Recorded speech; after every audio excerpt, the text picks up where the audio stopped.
Hi, everyone. Thank you for joining us for today's webinar, The Changing Shape of Training.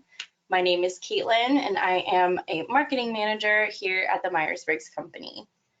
So to cover a couple of things just right at the top, today's webinar will run for about an hour. Please feel free to submit questions anytime using the questions box. If we don't manage to answer all of them during the webinar, we'll be sure to follow up with you afterwards via email. If you have any questions after the webinar, you can also send us an email and we will respond to that as well. This webinar is being recorded and we will be sending out an email with a link to the recording and a copy of the slides within the next few days. And to get us started, we just want to learn a little bit more about you. So we're going to run two quick polls. The first one is going to be about which tool you are certified in.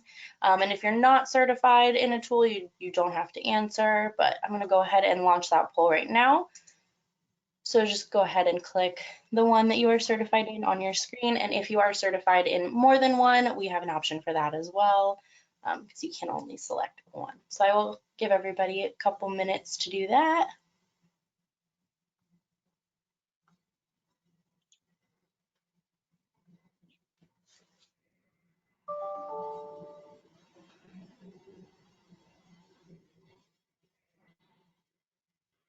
And give it another couple seconds.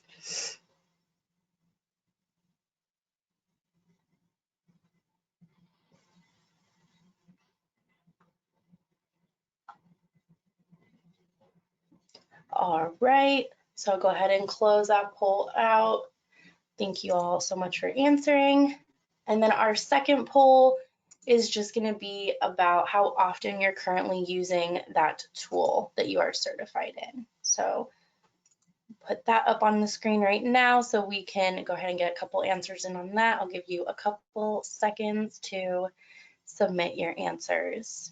And again, if you're not using a tool, you can put I've never used it, or you do not have to answer. It's just to help us learn a little bit more about our audience.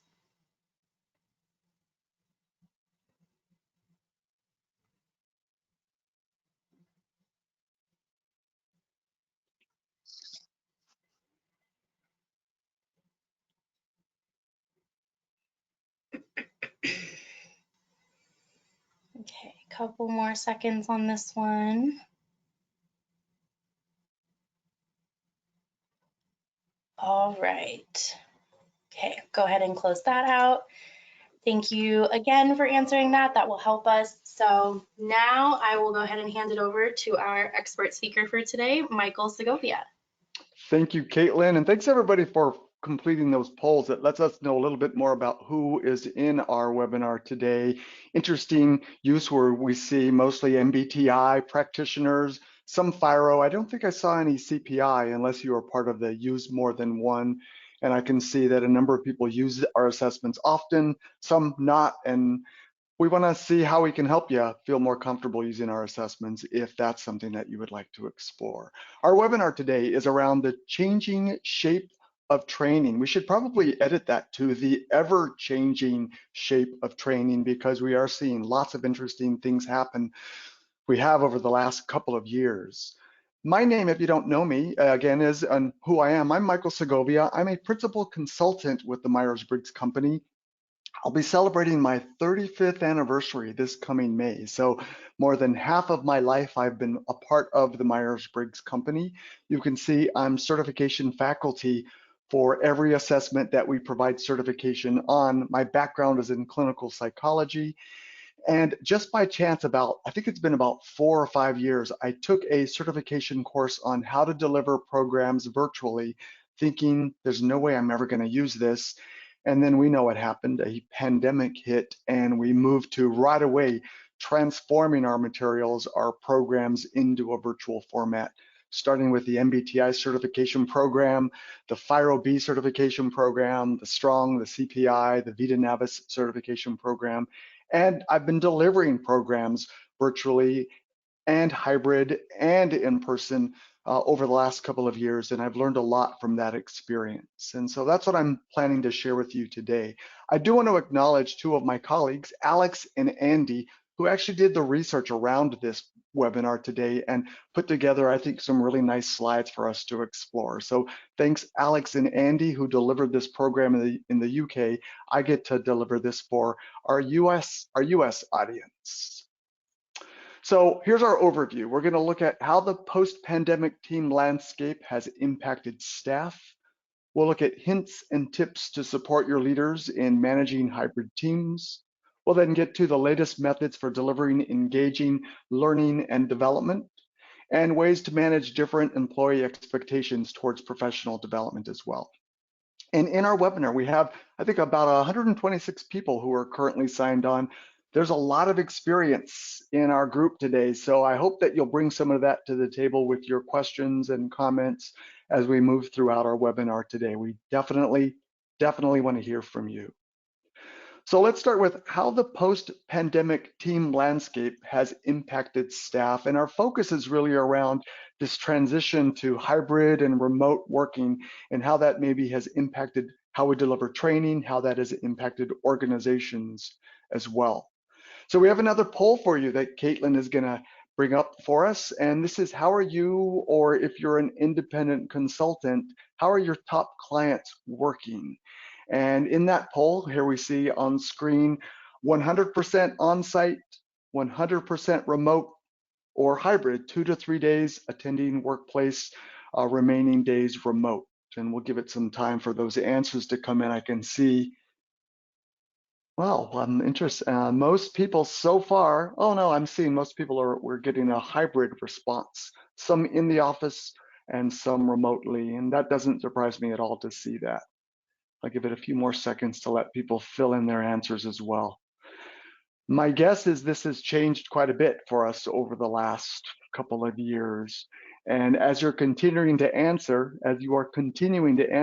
let me just share with you this LinkedIn resource that we have. This is from 2022, a paper that was issued on LinkedIn that they showed back in 2020, only 1 in 67 jobs were considered hybrid or remote. And if we look 2022, it's 8.6 times higher than that, where 1 in 7 jobs are now remote or hybrid. So we're seeing lots of interesting changes over the last couple of years. We know the pandemic is the big sort of instigator of that. And I want to point out, when we look at hybrid and remote, it is still really far from settled in terms of where it's going to land. For example, looking at a Microsoft Work Trends Annex annual report, this is from 2022, we can see remote workers, 57% of them were planning to shift to hybrid. And guess what? Hybrid workers, 52% of them were planning to shift to remote. So there's a lot that's happening here that will continue to affect how we as leadership and development trainers will then need to meet the different challenges that we are going to be facing. Implications include things like remote hybrid working is not going away, so we need to be very flexible between these two modes. We can see trainers need to become more agile in providing solutions in face-to-face hybrid and virtual modes, and I'm hoping to provide some of that to you today. And I definitely want to hear from anyone else who has tips and tricks for us to consider in this area. And we can see social capital and relationship building is even more critical. We need to embed discussions about this in our learning programs. How do we help people connect more than maybe they have been able to over the last couple of years? I've been delivering workshops where people will say to each other, people who work together on a team, this is the first time we've been together if I'm doing an in-person workshop. So we have a lot that we have to deal with to help people come together and increase that social capital. So let's do another poll related to social capital and workplace relationships. How have they changed for you? And Caitlin's going to bring our next poll up for you. Has your work relationships, have they improved? Have they deteriorated? Do you see no significant change? Or are you just unsure? You haven't really thought about it a whole lot. And we're seeing, for some people, no, some improvement. We're seeing some deterioration. For some people, no significant change, and so on. And my guess is, based on your preferences, you might like this idea of hybrid or remote. And based on your preferences, you might think, God, I feel really lonely. I wish more people would reach out to me than they currently have. And so we are seeing interesting numbers or percentages appearing with our group.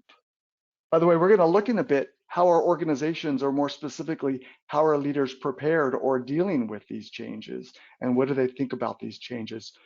Before we do, there we see no significant change with 40%, though 23% feel like your relationships have deteriorated. Some feel like your relationships have improved. So we are seeing a mixture there. Now, we do have some data. This is from McKinsey Insights, again, 2022, where we can see relationship building is the greatest challenge according to this global sample of leaders who feel like it's probably the greatest challenge they face in remote and hybrid working. You can look on screen and see when we look at percentages of I have a thriving relationship with my direct team, hybrid workers feel like it's about 58%, remote workers about 50%. Or moving down this slide, I have a thriving relationship with people outside of my team, hybrid workers 48%, remote workers 42%. And I feel lonelier at work than before going hybrid or remote. Hybrid workers 55% and remote workers 50%. So interesting numbers to look at. About half of these workers feel that they don't have thriving relationships with their teammates and they feel lonelier than before. And if you look at this overall data, remote workers compared to hybrid workers feel even less connected to their teammates. So as we develop and as we deliver training programs, we need to, of course, consider these issues or implications like social network is a key to engagement in experiences that we offer as trainers. How do we bring people together so that we're not just talking to them, they're connecting with each other, either face-to-face or virtual or hybrid of a virtual program. Maybe we would want to conduct some kind of analysis or look at, in this case, personality type preferences to see how we might connect people more than we have over the last couple of years. We do find, and maybe this is good news, that 70% of remote and hybrid workers, they feel motivated when they come together. So how can we bring together people in a virtual setting, in a hybrid workshop, or in face-to-face workshops? How do we help them do that? And we do see that inclusivity is key in this hybrid setting, where 43% of remote workers feel that they were not included in virtual meetings and workshops. And I've faced this myself. I remember just right before the holidays, I delivered a certification program, and that day, one person came down with COVID, but felt comfortable enough to participate. However, she had to participate in a hybrid setting where she was virtual and we were all together. And I'll admit, it was really a challenge for us to bring us all together, to keep that person included. Now, if we knew ahead of time that that was going to happen, we could set up where the technology was ready for us and we would be able to include that person more readily. However, this happened that day and we weren't able to really get as maybe comfortable as we could have. I will say with that group, maybe this isn't a good thing, with that group on day 2 of this 4-day certification program, more people were sick. And it wasn't COVID that we know of, still more people were sick. So we decided just to move the program entirely virtual, and it made it a lot easier for everybody involved. I remember I was in the Chicago area delivering that program, and it ended up working fine because we spent a lot of time at the Myers-Briggs Company transforming our in-person programs to virtual settings, virtual applications. And then we have this issue of new employees, this extra effort that we need to make sure we think about with new employees. Because looking again at this Microsoft Work Trend Index, new employees hired since the pandemic outbreak, they've felt less included and have felt like they had weaker relationships with their direct team and are at greater risk of attrition. So real data shows us that we need to pay special attention to those new employees that are joining us, helping them find ways to connect with people that maybe they currently are not able to do because of work in a remote or hybrid experience or environment. So let's do another poll. And we're gonna change our tone a bit here and start looking at how are leaders ready? And Caitlin is gonna put this next poll up. Think about the leaders you work with And that poll should come up any second now. This poll is around, do you feel like leaders are, oh yeah, go ahead, Caitlin. This poll actually it didn't save, so I just need a minute and I can go ahead and add it in. No worries. I'll read it out so that people can start thinking about their responses. So your first response would be leaders are adequately prepared to manage a hybrid remote workforce, or leaders are well prepared to manage a hybrid remote workforce. Leaders need more training working with a hybrid or remote workforce. Or the last option, no specific training is required for managing a hybrid or remote workforce, or you are unsure. So Caitlin is putting that together for us. Do start thinking about the leaders you work with, or if you're a leader, are you prepared or not?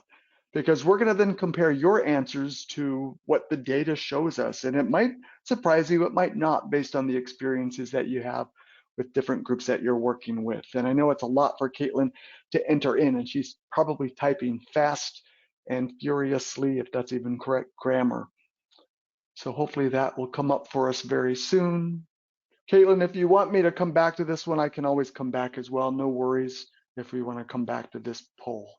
Okay, let me see. I think I just saved it. So, Oh, nice. Great. all right, yeah, you should see it now on your screen. Cool, good. I'm curious to see what we get from our participants in our webinar today. Leaders need more training, already coming up as the leader in our answers to this poll. Some people not sure, and that makes sense. If you're not doing a lot of this yet, you're not really sure. No specific training is required for one small percentage there. Still, the largest number by far is leaders need more training. I think I would agree with that third one as well, that the leaders I've worked with, the organizations I've worked with, the expectations they have when you come in and deliver a training in a remote or hybrid setting are they have to sort of sometimes be put in check based on what can you actually do. And I'll come up with some examples as we move through this webinar today. Thanks for those responses, by the way, in that poll as well. Here's what our data shows us. Again, this goes back to this Microsoft report that we have from 2022. 50% of leaders plan to require full-time in-person work.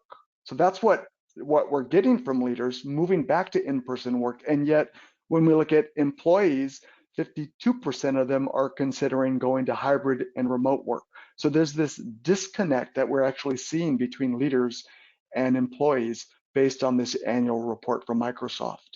We see that when it comes to networking in work settings, only 30% of leaders think that networking activities are impactful. We can see 48% of of employees want more time networking. So again, we're seeing yet another disconnect happening between leaders and employees. We see only 12% of leaders feel confident that their teams are productive when they are in remote or hybrid work settings. And yet 87% of employees feel like they are productive. I know when I've moved fully to a remote experience in my work, I became, I would say maybe 10, maybe even 20 times more productive. I was able to focus on things without the interruptions of other things happening around me so much more. So again, some implications to think about. One is, you can see on screen, leaders need support developing new mindsets and ways of leading hybrid workers. They need to understand that remote hybrid working can be very effective, and maybe even more so for some people based on what they're doing, of course.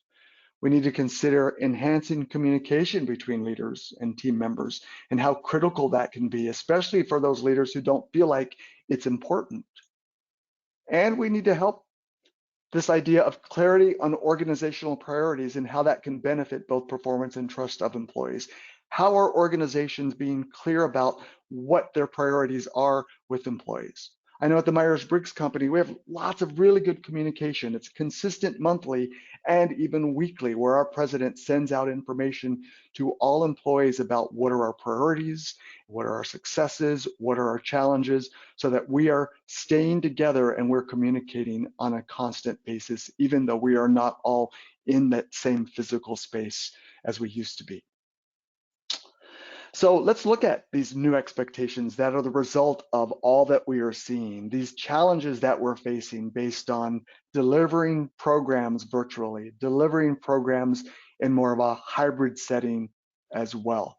So these are the types of things we're getting asked to come in and work with teams about. Getting to know new team members. I said earlier, I'll come in and deliver a program and people will say to each other, I'm finally meeting you face to face, and we've been working together for the last year. So training that helps team members get to know each other, especially those new members.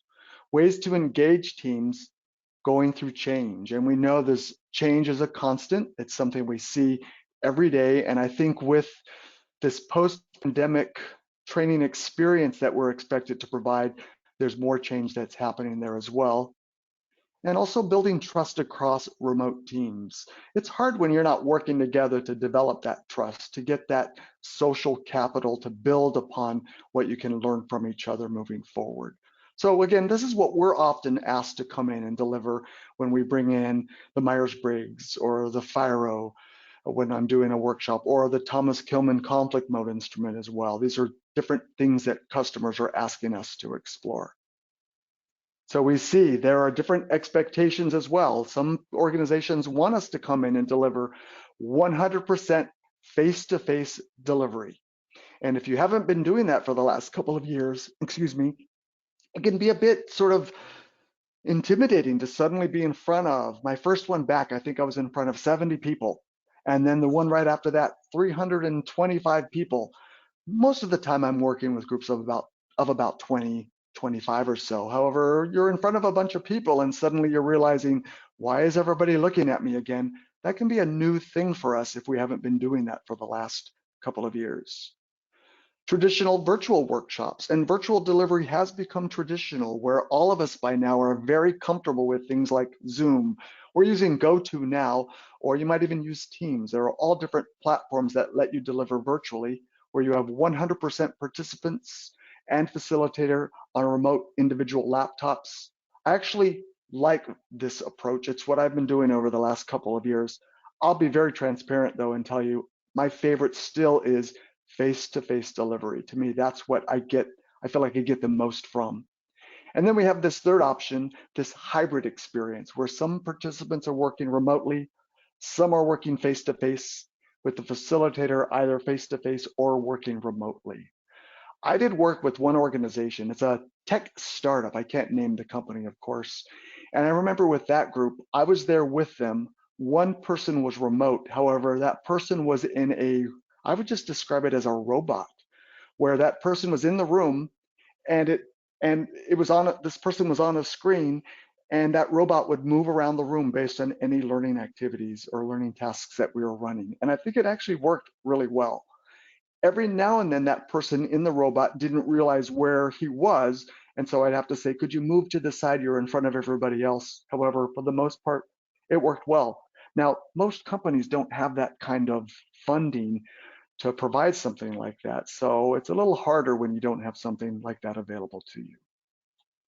So looking at this idea of examples of hybrid training that we've seen, again, here's client one, the trainer's in the room, face-to-face with most of the participants, with one person dialing in remotely.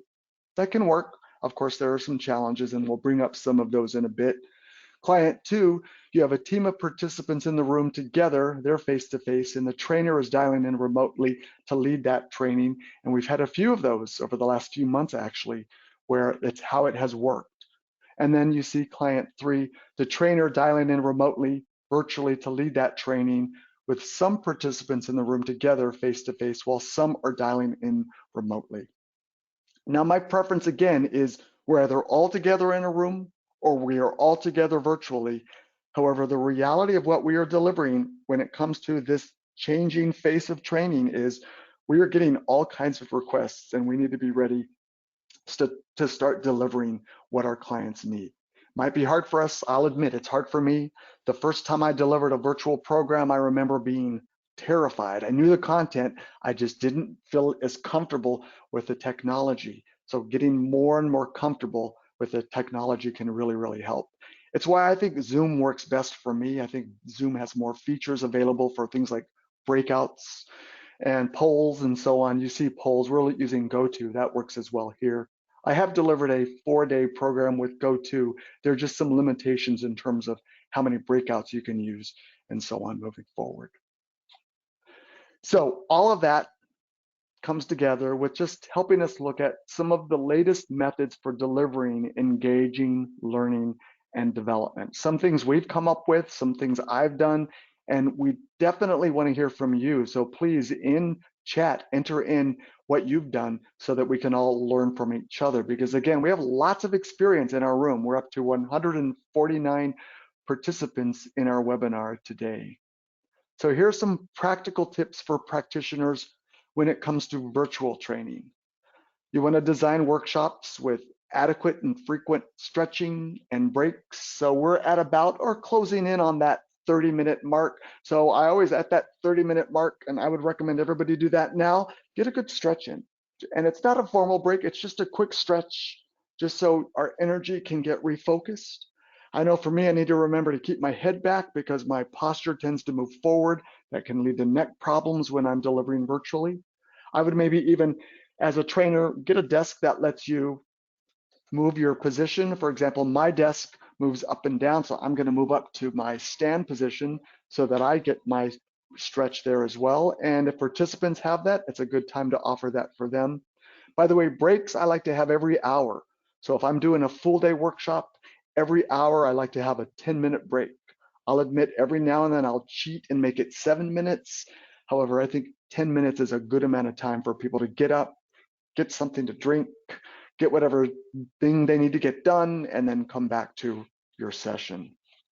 You want to also communicate how long you're going to need their attention before each session. You might remember at the beginning of our session today, Caitlin said, this webinar will last an hour.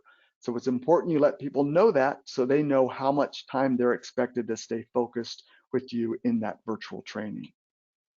Definitely shorter training time periods. For example, in MBTI in-person certification, many of you are certified. You probably remember doing this in person where we were together from 8 o'clock to 5 o'clock with a 1-hour break. In our virtual programs, we break them up into 3-hour sessions in our virtual training. In our self-guided MBTI certification for the instructor-led sessions, those are 2 hours and 45 minutes. That tends to be right about where you want them to go. You don't want them to go longer than that. It's hard for people to keep their attention. So about 3-hour training periods, and maybe less if you can fit in a reasonable way the content that you need to make sure is covered.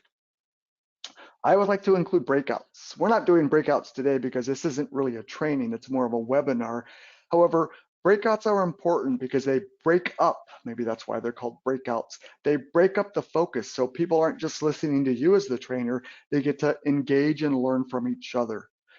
I remember the first time I did breakouts and people came back from their breakouts, they were relatively quiet. And I started to wonder, maybe they weren't very good breakouts. So then I started attending some of them and saw, oh, they were great breakouts. There was just all that energy happening with participants. They didn't need to repeat that energy when they came back to the wider group.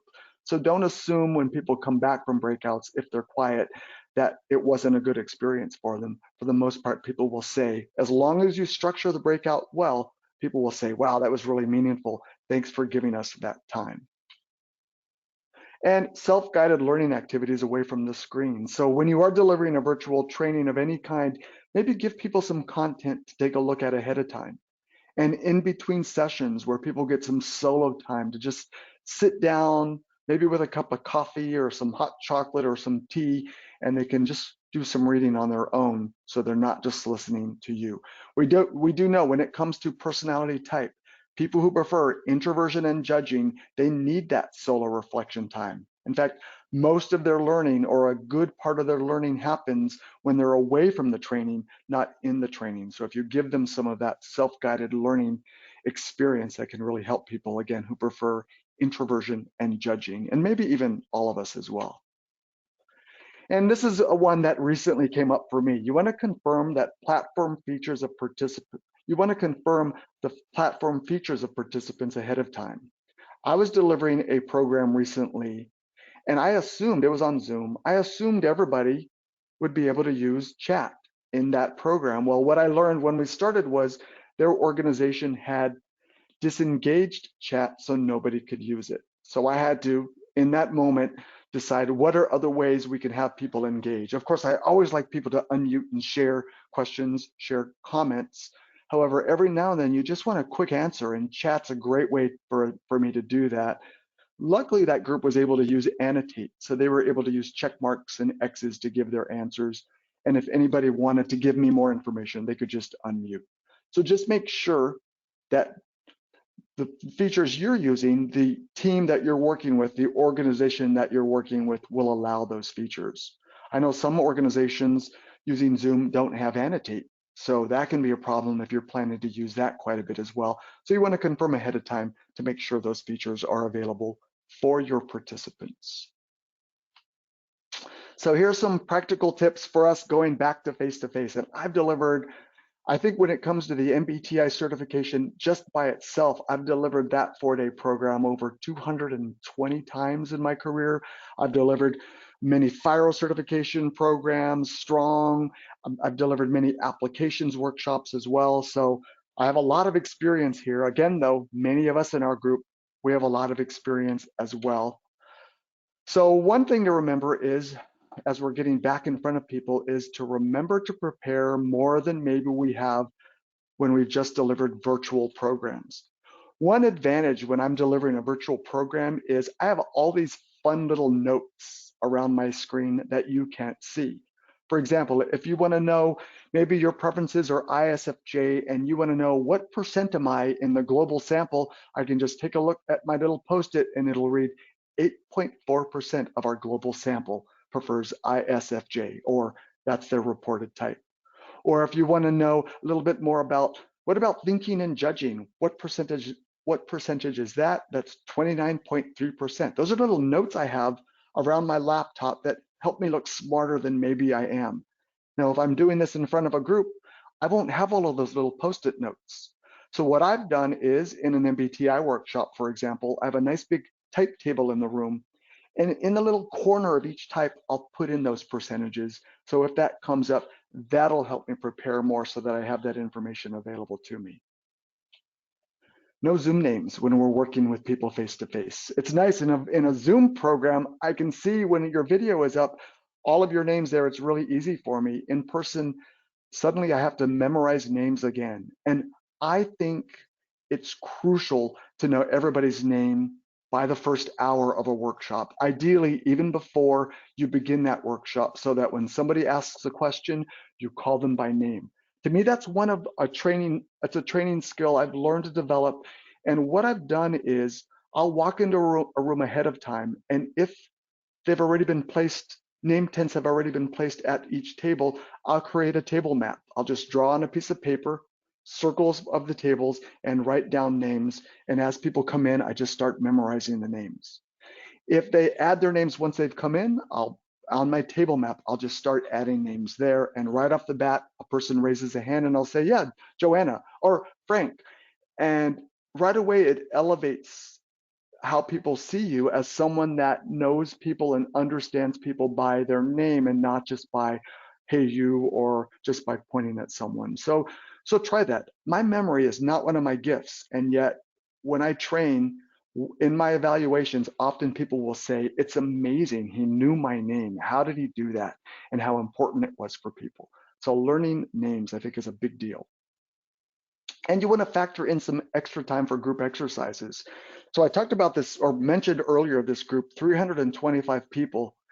In the scoping call with the customer, we only had so much time and they wanted to run all these different group exercises. And I said, we actually need to cut some because time for people to move from place to place will be pretty extensive, especially with a group of 325 people. So we ended up cutting several things in there because we knew we wouldn't be able to complete a number of these things by having people move around. One thing I will do, if people need to add their names on a flip chart, I will already have them pasted on the wall. And next to the flip chart, I will have markers already taped on the wall so people aren't running around looking for a marker. It's already there for them, so we're not wasting any time there as well. And when it's time for people to report out, we just do a gallery walk where we walk around to each one that is closest by, so that we're not running across the room and wasting more time there as well. And then there is a big advantage of face-to-face delivery. There's the energy of the room, and that's a big advantage that I'm seeing by going back to face-to-face. It's something that I missed by doing a lot of just virtual training. So hopefully you'll get to do more face-to-face. I'm guessing a number of us are already doing more face-to-face work. I've just done several in the last couple of weeks. Now those were both virtual. I do have some face-to-face work coming up very, very soon, and I'm actually looking forward to it. Now, I do need to remember, and I think all of us do when we are moving back to face-to-face, is we need to honor our own preferences. I think in other webinars, I've shared my type, and I'll share it here as well. My preferences are INFP. So I need to make sure to give myself some space in between sessions. I make sure during lunchtime to just step away and don't do any networking. Don't agree to call into any meetings. I used to do that early on in my training career, and then I realized I really need that hour lunch or that 2-hour break, whatever time I get. Don't agree to do anything else. Give myself that space so that I have enough energy built up for the rest of the day with the group that I'm working with. Also, we've been going back to travel, and I have some travel nightmares. In fact, over the holidays, I was supposed to go on a vacation to Antarctica. That didn't happen because we ended up getting stuck in Dallas instead. Now, do that for work every week, and that can be pretty stressful as well. So find ways, of course, to take care of yourselves so that you're able to arrive in your place where you're delivering whatever training and you're ready to give whatever group you're working with the best of you, and maybe not the frazzled version of you. Hybrid training. Now, this is something that is new to us, and I'll admit it's relatively new to me. It's something that I'm facing more and more over the last, I would say, last year or so. Challenges to consider: leading training effectively and bringing the right experience for everyone. That means contracting right up front in that scoping call, what you can and what you cannot do based on that hybrid experience that is being offered. If you're doing an MBTI workshop or any kind of workshop and you want to organize groups, you need to that's a challenge around how are you going to organize maybe that person who prefers extroversion who's not in the room or is in the room and everybody else is virtual. How do you work that around? I'll give you some ideas in just a bit. How do you compromise the different types of interactive activities that you're going to be using? Because hybrid doesn't let you do as much as you could do face-to-face or even virtual. And how do you include those people who are in the minority platform? So this is a big challenge for me. I'll admit, I have everybody in the room and there's one person that's not in the room on a laptop. It's really hard, especially if the equipment has not been set up to accommodate that person. So hopefully you have a warning ahead of time and you're able to accommodate that person with the right microphones and so on. But sometimes you're not able to do that if it happens right then and there. So here are some tips. One, consider your own psychological bias to those in your platform.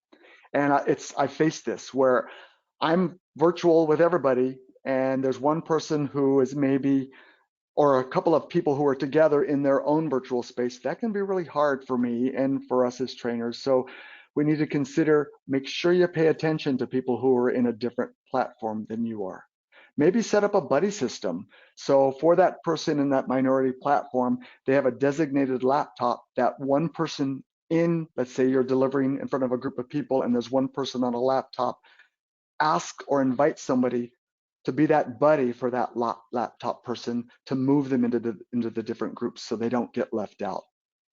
Do consider shorter trainings to keep people engaged, of course. Do consider good quality audio and visual setup. So I can think of that hybrid workshop that I delivered where we just learned in the moment that one person was going to be on a laptop. It didn't work because we didn't have a good microphone for that person. Maybe a bigger screen where that person could be on a Zoom setup so we can see when that person raises a hand or asks questions. So in a way, they're participating like everybody else in the room, or at least as close as possible. And then again, as I've said earlier, make sure you do some contracting prior to the training around what you can and what you cannot do. I know one thing I've come up with a virtual program is, I think even in a hybrid training as well, so that people don't talk over each other, I ask everybody just to stay on mute. And when you have a question or comment, unmute, and that's my cue to call on you. I will see, I keep my participants list right to the right of my main screen and I can see if anybody is unmuted, that lets me call on them so that 12 people aren't speaking up at once. And instead, every single person gets to be heard, every single person gets to ask their questions and so on. Now, I also say to people, if I don't call on you and you've unmuted, just speak up so that we hear from you, so that we don't lose what you want to ask, what you want to contribute. So that's really quick, really, what we've covered today, looking at new challenges for teams and leaders, how we might think about supporting our leaders in the face of all of this, these new expectations of learning and development to deliver in person again, to deliver virtually, and to deliver in a hybrid setting, and how we might address some of these challenges. I do want to point out, if you're not ready to start delivering this yourself, we have a number of resources that can help you on our website. So Caitlin, if you would just go over these with us, you have a lot of experience with this page, so I'd love to hear from you, please. Sure, yeah. So like Michael said, if you go to this URL, which we will also include in that follow-up email with the slides and the recording, so you don't have to frantically write it down right now. If you visit this page, you will get pretty much all of our best tips and resources for the hybrid workforce. And that is hybrid, virtual, remote, kind of everything that you might need to adjust for. That's going to include product recommendations. We have tip sheets, free guides. We have webinars that we've done over the last couple of years as things have changed. We have a couple of videos that are how-tos with decks included, along with case studies, as well as some expert support from the Myers-Briggs Company if that's something that you're looking for, depending on the different situation. So definitely take a look at that page. We have like just so many resources on there. And if there's something that you're looking for that you either can't find or you don't think we have provided yet, you can fill out the form on that page and let us know, and someone will get back to you.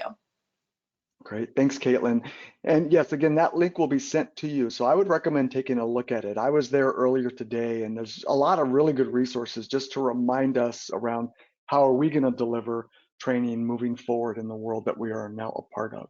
By the way, if you're not ready to deliver programs, we can actually do them for you. We do have various workshops in our virtual live series where you can see, you first need to start with the Essentials workshop. It's an introduction and a prerequisite to the MBTI. And then we have workshops on building resilience, managing change, enhancing communication, where we have an expert from the Myers-Briggs Company delivering things for you. One of the workshops we have, and I've been delivering this over the last few months, is our Inclusive Leadership Virtual Workshop. And I talked to a customer recently about this, and I asked them, why did you pick our workshop? And this leader said to me, it's because your Inclusive Leadership Workshop is around diversity of thought. And it really focuses on diversity of thought with the Myers-Briggs. You can see it is a 3-session workshop, definitely something if you're interested in, please reach out to us. We are more than happy to help you provide this to your employees. And again, it's something we deliver for your organization so that you don't have to. And brand new, we have a self-guided MBTI certification program. We are trying to consider different ways people like to learn. And so we know some people want to go to a face-to-face program. Some people want a virtual program where they're working with the trainer through most of it and there is some online self-paced work. And then some people prefer more self-paced study where they still do have connection with expert instruction. However, it's a little bit less, where they have to attend 3 instructor-led sessions and the rest of it is self-paced. And they have 90 days to complete this self-guided certification. And it is our newest offering. And again, we can send you information about all of this. All right, so let's go to questions. I've left some time here. We have about 15 minutes left. For anybody who wants to bring up any questions, of course, any of your own expertise, I would love to hear as well. So Caitlin, do we have anything? And Jen, do we have anything We from do. anyone? We do have a couple questions. So the first question that we have, and I don't know the answer. So if you don't know the answer, that's okay. We'll get back to them. Do you have a sense of how the data from the McKinsey polls compared to pre-pandemic numbers? I think it's a good question. And I don't know that specifically, but it is something we can look into. My guess is, though, and I think we probably all have the same guess, that pre-pandemic things were a lot more, in fact, mostly in person. In fact, I only delivered one or two virtual programs pre-pandemic, and I've been delivering virtual and hybrid about 98% since the pandemic. So yeah, but we can definitely look more of that up for you. Mhm. Okay, great. And then the next question that I have, let me know if you need more information on this, Michael. So the question is, what are your thoughts on how associates like to be taught in a brick and mortar setting, i.e. a retail store? Yeah, so can you read it again just so I have it? I want to make sure I'm. Mhm. What are your thoughts on how associates like to be taught in a brick and mortar setting, i.e. retail store? My own experience is still in person is what most people are looking for. It's we're not there yet, I think, because of the pandemic, but I think that's a preference because it helps people come together. It's why when we deliver virtually, we need to think of ways to continue to get people to come together, why breakouts are so important. So I think we find from people when we get evaluations on our virtual programs, we love the breakouts. Please add more. I did have one person who said, please have less. And by the way, that person's preferences, I still remember ISFJ didn't want as much of that. Still, though, we find enough people say, we want ways for us to come together where you as the trainer, you give us some information, and then we want to be able to talk about it. That's what we're hearing more and more. Great. Okay. So the next one that we have is, and this again, I'm not sure myself, but we can definitely look. Do you have an MBTI and change deck that's available for use? Oh yeah, I know we have Introduction to MBTI and Change. It's a workbook, or not really a workbook. It's like the Introduction to Myers-Briggs Type. So we Mhm. have Introduction to Myers-Briggs Type and Change by Linda Kirby and Nancy Barger. Two of my, in fact, they were the two people who were in the picture that I shared earlier, my two mentors. And a slide deck itself, I Mhm. know I've done trainings on change, and then we do have the program that we deliver, but I don't know if we actually have one purchase that I can think of. We can look though and send it. Specifically on change, I'm not sure, but there is a deck that you can request on that landing page that we had that link up for, and it's a virtual group workshop deck and how-to video that I think you actually recorded, Michael. Yeah. So that is available on that page, and if it's something else that you're looking for, we can definitely look into that as well. Okay, great. So a couple more questions coming in. So we have a few questions actually that are asking, is there a self-guided refresher certification or a self-guided Oh, program to first MBTI certified practitioners to brush up? there is, yes. It's the MBTI refresher certification. I forget the full name of it, but we do have it. We can send you information on it.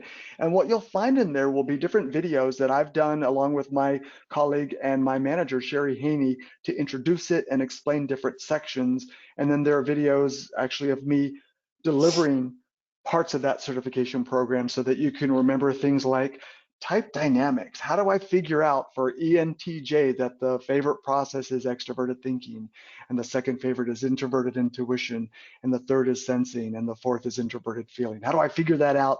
You'll see all of that in that refresher course. Great.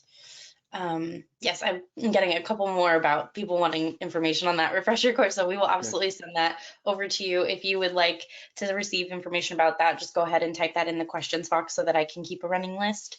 And then the next question we have for you, Michael, is if you're doing a scoping call, do you tend to recommend a style hybrid, remote, Hmm. in person, or do you let the organization dictate that completely? Yeah, I actually end up letting the organization dictate that because it's going to be based on what they can do. I do like to, in scoping calls, always ask the question, what result do you want to achieve? And that can help us get to what setting will be most effective. So again, what result do you want to achieve? And then that even helps decide, is the Myers-Briggs the right assessment? Maybe it's the FIRO would be a better assessment for the setting, or the TKI based on, what result they want to achieve. More and more, though, we're getting a mixture. we want it to be virtual, we want it to be hybrid, and little by little, we're starting to see we're ready to go back in person. And I love, oh great, I get to get back on the road, which I actually like, and go to interesting places if they are interesting. If they're not, well, I'd rather go virtual, but often I get some good places to go and visit. Perfect. Okay. So we do have a couple more questions. One of the questions is there a resource for using MBTI type to bridge cultural difference, specifically for globally dispersed teams? There's a booklet we have called MBTI Type and Culture by Linda Kirby, Nancy Barger, and Elizabeth Kendall. And it's a good resource just to help you understand how the MBTI can work all over the world. However, you need to take into account that the expression of type can look different based on what that culture encourages and discourages. All of that said, when we look at our global data, we find that the percentages of type are actually very similar all over the world. Again, what will look different is what that culture encourages, what that culture discourages. I think of, for example, extroversion in the United States. The percentage is very similar to extroversion in Finland, except how it looks, how it's expressed will be very, very different based on the mandate of those two cultures. But again, the booklet is called MBTI Type and Culture by Kirby, Barger, and Kendall, Kendall. Awesome. Okay. Here is one that kind of piqued my interest actually. How are participants reacting to role plays and simulations in virtual and face-to-face settings? Yeah, interesting. You know, I think if you set them up right, you're going to find people fine with them, where you don't want to have people try to act like they are actors. And I just say role play just based on who you are or what kind of problem you're solving, and don't try to be somebody that you're not. And it works well. Again, my preference is face to face. And here's why, because when I'm doing any kind of learning task where I break people up and they're trying to tackle a problem or answer a question, I get to walk around and I get to see what each group is doing and what they're saying and how different they are. And so as each group reports out, I can then share, and here's what I saw on top of that. When I'm doing it virtually, I don't get to see that unless I jump from breakout to breakout. However, I'm going to miss a lot by jumping from breakout to breakout. And when I jump into a breakout, it tends to stop the energy because suddenly like, oh, what are you doing here? And then it doesn't allow them to continue in sort of the flow that they were going before I jumped in. So I try to avoid doing that. Still, it works as long as, here's one tip. When you're doing breakouts, always ask the team to select a recorder and a reporter. The recorder is the person who's going to jot down what the breakout is discussing, and that same person is typically the reporter who will report out so that we all get to hear what happened, and then the other breakouts can comment and react to each of the breakouts that way. Okay, great. So another question for you specifically, Michael. What is your experience in working with collaborative whiteboarding like Zoom whiteboard or Miro board? Yeah, so there's an activity that I really like when I do an introductory MBTI workshop. It's called Draw Your Room, and many of us have probably done that. It's a great way to summarize a workshop where you've learned about, at the very beginning, what is the MBTI? What do we mean by the word preferences? We do a self-estimate for each of the preference pairs. And then once we have that, we then hand out reports where people can look at their reports and their self-estimate and put it all together. Then we do various learning tasks around E and I, then S and N, T and F, and J and P. And then to summarize that, we would do something like Draw Your Room, where all people who prefer ENTJ would come together and they draw their room in an in-person workshop on a flip chart page. And I give a bunch of markers and people can draw whatever they want. I've tried to do it on whiteboard and I don't really think it works as well. So I will say I struggle with that on whiteboard. I will use it though when I explain things like type dynamics where I can draw, and if anybody else has something they want to draw that's relatively simple, it can work. I just haven't found it to work very well. Now, a colleague of mine has a nice new iPad. Mine isn't new.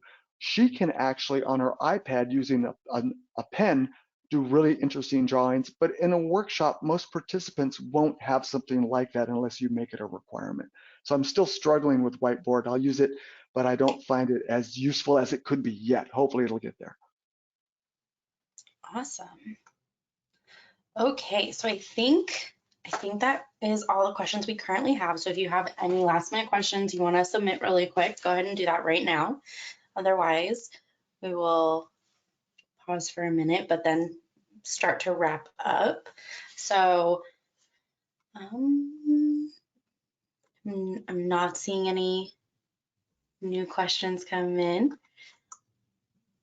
Okay, great. So yeah, we'll go ahead and wrap that up for today. So thank you so much, everyone, for joining us. Thank you so much, Michael, for all of your insight and expertise. And we will again be following up with I'm getting a lot of people thanking you and saying hi to you directly, Michael. Hi, and thank you all. So we will be following up with emails with some of those resources. And if there's anything you're looking for that you don't see in those emails, feel free to respond. We will work with you, get what you're looking for. So that is all from us today. Thank you so much. Thanks, everybody.